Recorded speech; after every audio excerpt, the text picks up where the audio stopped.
नमस्कार दोस्तों, scary files में आशीष के साथ आप सभी लोगों का फिर से स्वागत है एक और खौफनाक और दिल को दहला देने वाले एपिसोड में। दोस्तों, ये कहानी ऐसी है जो आपके रोंगटे खड़े कर देगी, दांतों तले उंगली चबाने पर मजबूर कर देगी, तड़पने पर मजबूर कर देगी। जी हाँ दोस्तों, ये कहानी किसी और की नहीं, खुद मेरी है, जो कि मेरे साथ अभी अभी घटी है। यानी कि इस घटना को करीबन 10 या 12 दिन हो चुके हैं, जो कि मेरी नई नई जॉब लगी है। दोस्तों, मैं लूमैक्स कंपनी में काम कर रहा हूँ, जो कि रेवाड़ी मुझे बस लेने आती है और बावल लगभग 40 या 45 मिनट में उतार देती है कंपनी में। और दोस्तों, इस कंपनी में 3 शिफ्टें चल रही है, 7 से 3 और 3 से 12 और रात को 11 से सुबह 7 बजे तक की। ये तीनों शिफ्ट दोस्तों मेरी कंपनी में चल रही थी। मेरे दिन भी अच्छे काफ़ी बीत रहे थे, यानी मुझे करीबन 1 महीना करीब हो चुका था इस कंपनी में आते आते। हर हफ्ते दोस्तों शिफ्ट चेंज होती थी और मुझे मज़ा भी आता था, क्योंकि अलग अलग शिफ्ट में काम करने का अलग ही मज़ा है। ना ही दिन का पता चलता और ना ही रात का। सब कुछ अच्छे से बीत रहा था। इस कंपनी में दोस्तों मेरी 2 शिफ्टें लग चुकी थी। एक तो दोस्तों सुबह से लगी थी 7 से 3 और एक मेरी रात को लगी थी 11 से 7। यानी डरावने ड्रूने होने का कुछ भी अनुभव नहीं, सब कुछ अच्छे से कट रहा था। अभी दोस्तों मेरा मन काम करने का बहुत अच्छे से कर रहा था, क्योंकि मेरी नई नई जॉब लगी थी और मुझे काम करने में भी इंटरेस्ट हो रहा था। दोस्तों, ये जो कंपनी है मारुति, टोयोटा और भी 2-3 गाड़ियाँ दोस्तों जिनकी लाइटें बनाती है, लाइटें हमारी कंपनी में बनती है। तो दोस्तों, कब आते हैं कहानी के मेन मोड पर, जो मेरे साथ घटना घटित हुई थी, कैसे मेरी आंखें की आंखें फटी रह गई थी, कैसे मुझे डर का अनुभव हुआ था।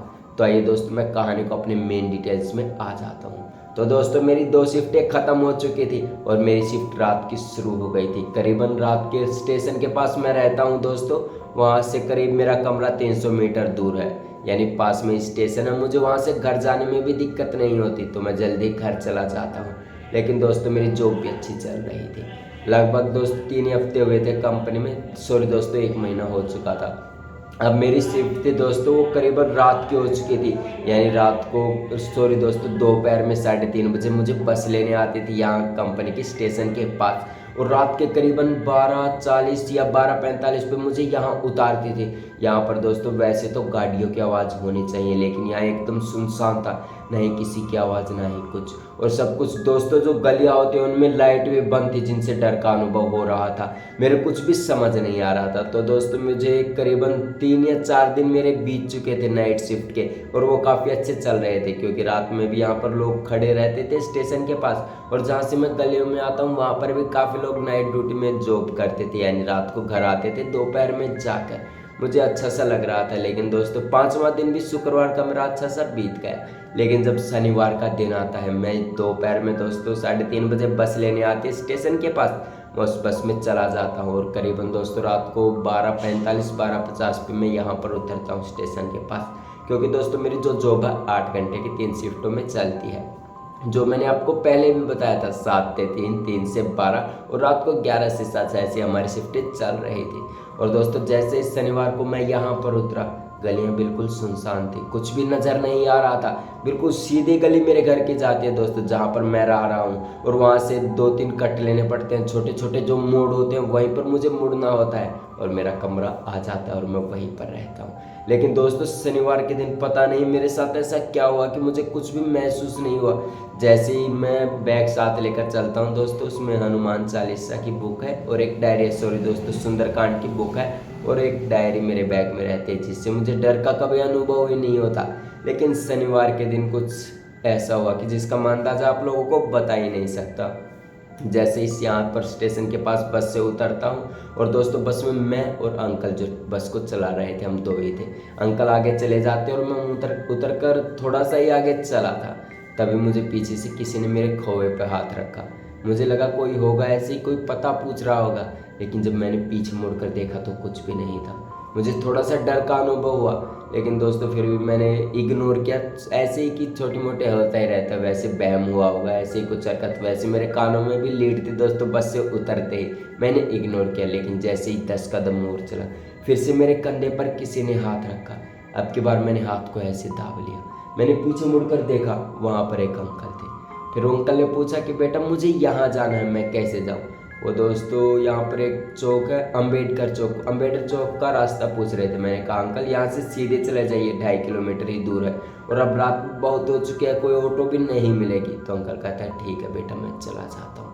दोस्तों मैं आगे कम से कम 20 कदम और रखे होंगे, भाई अंकल मेरे खब्बे पर फिर से हाथ रखते हैं और पूछते हैं कि बेटा मुझे अम्बेडकर चौक जाना है। मैंने अंकल से कहा कि अंकल अभी तो मैंने आपको बताया कि अम्बेडकर चौक यहाँ से सीधे चले जाइए, 2.5 किलोमीटर है। अंकल ने कहा बेटा ठीक है, पर गुस्सा क्यों रहे हो, ऐसे क्यों देख रहे हो मुझे। मैंने कहा अंकल 2 बार तो आपको बता चुका हूँ, अब बार बार बताता रहूँगा क्या, ऐसा क्या कर रहे हो मेरे साथ। मैंने फिर से कहा अंकल ने ठीक है बेटा मैं चला जा रहा हूँ। मैं दोस्तों करीबन 50 मीटर और आगे बढ़ा ही होऊंगा, तभी वो अंकल मेरे पास फिर से आते हुए अब की बार मेरे सामने थे। उस अंकल ने फिर से पूछा कि बेटा मुझे अम्बेडकर चौक जाना है, वो कहाँ है। मैं दोस्तों अब की बार गुस्से में हो चुका था। मैंने दोनों कानों से लीड निकाली और अंकल को खूब धमकाया, पेला, कहा कि अंकल दिमाग खराब हो चुका है क्या, 3 बार तो आपको बता चुका हूँ यहाँ से सीधे चला जाइए, 2.5 किलोमीटर दूर अम्बेडकर चौक, आप वहाँ चले जाइए। अंकल कहा नहीं बेटा मैं आपके साथ ही जाऊँगा। मैं थोड़ा सा डरा दोस्तों, मुझे थोड़ी सी भयभीत सा महसूस हुआ, क्योंकि एक बार अंकल 3 बार पूछ रहा है जो कि उसे खुद ही नहीं मालूम कि वो कर क्या रहा है। मुझे भी थोड़ा सा डर का अनुभव हुआ, लेकिन मैंने ज़्यादा ध्यान नहीं दिया। फिर मैं वो ठीक अंकल को एक और बार बता देता हूँ। मैंने अंकल को फिर से बताया कि अंकल यहाँ से 2.5 किलोमीटर दूर सीधा अम्बेडकर चौक का रास्ता, आप वहाँ पर चले जाइए, मैं वहाँ पर। अंकल नहीं बेटा आप मुझे छोड़ कर आओ। मैंने कहा अंकल रात बहुत हो चुकी है और मुझे सुबह फिर से ए शिफ्ट में जाना है, क्योंकि दोस्तों कभी कभी कंपनी में रात को रोक लेते हैं, जो मैन पावर होती है वो कम होती है। तो अंकल कहते हैं बेटा प्लीज़ मुझे छोड़ाओ। मैं अब अंकल को कैसे समझाऊं, लेकिन अंकल ने मेरी एक बात नहीं मानी दोस्तों। मैं फिर से आगे बढ़ा, करीबन 70 मीटर पार किया और 20 मीटर दूरी मेरा कमरा था। तभी वो अंकल फिर मेरे सामने आते हैं, कहते हैं कि बेटा मुझे अम्बेडकर चौक जाना है, कैसे जाऊँ। अब की बार मेरी बुद्धि भ्रष्ट हो चुकी थी दोस्तों, मेरे अंदर डर का थोड़ा सा माहौल भी हो चुका था, क्योंकि वो अंकल बार बार एक ही बात पूछ रहे और मैं थोड़ा डर भी गया था। तभी मेरे याद आया कि दोस्तों मेरे बैग में सुंदरकांड की किताब है और हनुमान चालीसा तो मैं हमेशा से ही पढ़ता आ रहा हूँ, जो कि मुझे काफ़ी अच्छी लगती है। तो अब की बार मैंने सोचा यार कुछ तो गड़बड़ है, बहुत बार ये अंकल बार बार आ चुके हैं। अब की बार मैंने आंखें बंद करी दोस्तों और कम से कम 7 बार या 11 बार ऐसे ही नाम लिया था, श्री राम जय जय राम। अंकल देखते ही देखते वो दोस्तों जो अंकल थे देखते ही देखते वो गायब हो गई। मैंने जैसी आंखें खोली और मैंने आगे पीछे देखा, लेकिन मेरे कुछ भी नहीं था। फिर मेरा डर का माहौल थोड़ा सा शांत हुआ दोस्तों और मैंने यहाँ पर कुंडी कुड़काई अपने कमरे पे आकर। मैंने 4-5 बार कुंडी कुड़काई, लेकिन आंटी ने गेट नहीं खोला, शायद वो सो चुके थे। रात के करीबन 1:30 का समय हो चुका था दोस्तों, अंकल ने बार बार डिस्टर्ब कर दिया था। तभी दोस्तों मैंने आखिरी बैल फिर बजाई, फिर कुंडी को भी जोर से खड़काया। तभी दादी जी रहती है ना दोस्तों, जो बूढ़ी दादी, उन्होंने गेट खोला और कहा कि बेटा अब किस टाइम कैसे आ रहे हो। मैंने दादी को बताया कि मेरी नाइट शिफ्ट चल रही है और दादी ने भी सब कुछ कहा ठीक है बेटा आगे से बता दिया करो या फिर कॉल कर दिया करो ताऊ के पास, ताकि मैं आज आराम से गेट खोल सकूँ और आप आराम से अंदर आज को बाहर खड़ा ना होना पड़े। तो बताइए दोस्तों आपको ये कहानी कैसी लगी, कमेंट सेक्शन में कमेंट करके जरूर बताएं। आपका एक कमेंट मुझे कहानी सुनाने के लिए हौसला देता है। तो दोस्तों ऐसी कहानियां सुनने के लिए चैनल को सब्सक्राइब कर लें और ऐसी कहानियों के लिए दोस्तों मिलते हैं अगले शनिवार को। तब तक के लिए जय हिंद।